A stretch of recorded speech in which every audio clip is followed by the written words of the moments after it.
You wake up, check your phone, and everything looks normal. Your salary's still there, your bank balance hasn't changed, no alert, no deduction, no warning, yet somehow you just got poorer.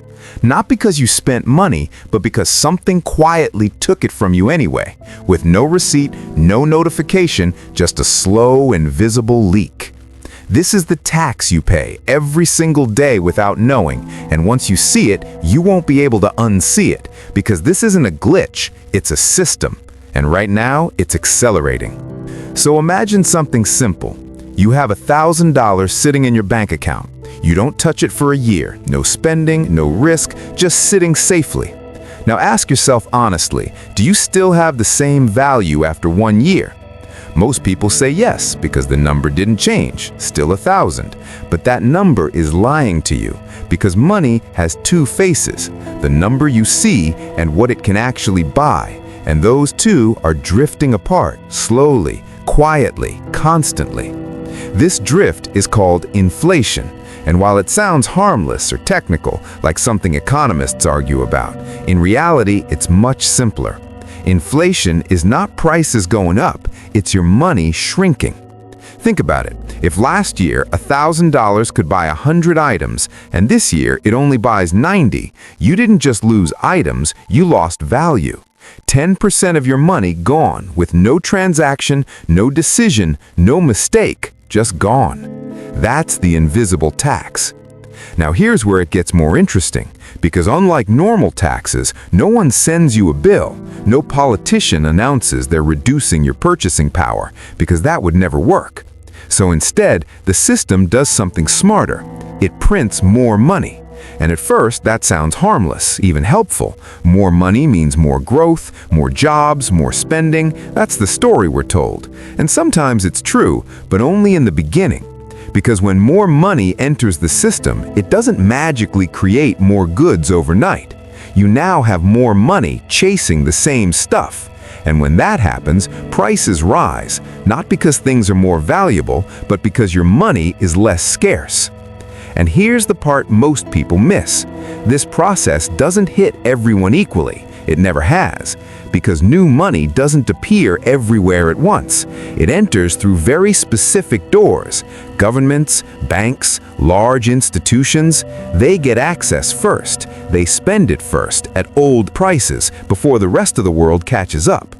And by the time that money reaches you, prices have already moved. Groceries cost more, rent climbs, fuel creeps up, and suddenly your salary feels smaller, even if it technically increased. This is the hidden transfer from late receivers to early receivers, from the public to the system. And it happens quietly, with no protests and no headlines, because it's hard to see. To make it more real, imagine a simple chain where new money is created. A large company borrows it at low interest, uses it to buy assets like real estate and stocks. Prices of those assets go up, and now those assets are worth more on paper. But nothing actually changed in the real world. No new houses appeared, no extra land was created, just higher prices. And then comes the average person, you, who isn't buying assets first, but paying for essentials like food, rent, and transport. And those prices rise too, while your income moves slower, much slower. So you start cutting back. Saving feels harder, planning feels uncertain, and you begin to feel like you're running but not moving forward.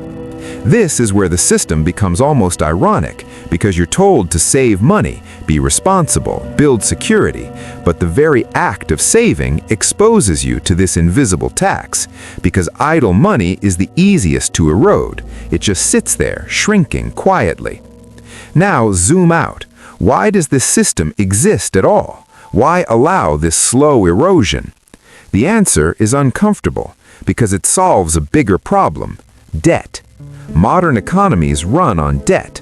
Governments borrow, corporations borrow, households borrow, and over time, debt piles up.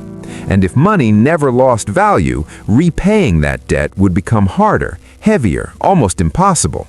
But if the value of money slowly decreases, debt becomes easier to repay, because you're paying back with cheaper money. In other words, inflation quietly reduces the real burden of debt. It's like shrinking the weight instead of increasing your strength.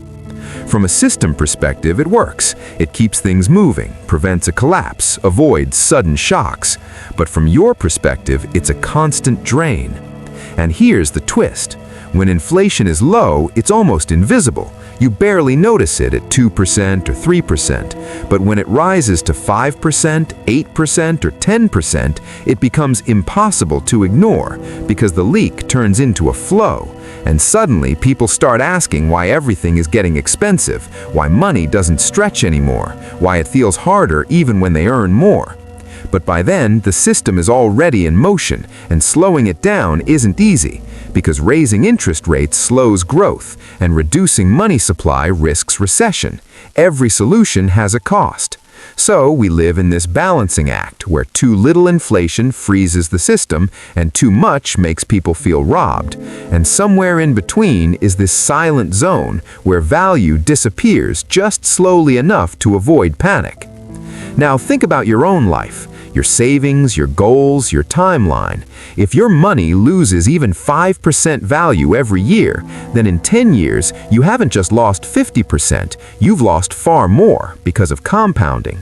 The same force that grows wealth is also quietly working against you. And yet, most people never calculate this. They track income and expenses, but not lost value, because it doesn't show up anywhere. No app notifies you, no bank highlights it, no bill arrives. It's just happening. So the next time you hear the word inflation, don't think of it as an abstract economic term.